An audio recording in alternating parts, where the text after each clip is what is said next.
How to upload files to Google Drive from your phone. Uploading files to Google Drive from your phone is super easy and helps keep your important documents backed up and accessible anywhere. First, open the Google Drive app on your phone. If you don't have one yet, you can download it from the Play Store or Apple Store. Once it's open, tap the plus button in the bottom right corner, then select Upload. You'll be prompted to choose files from your device. This could be photos, PDFs, videos, or any documents saved on your phone.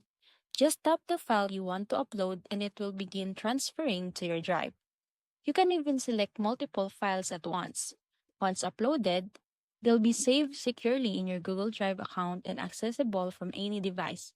To keep things organized, you can move the file into folder or rename it afterwards. So that's it.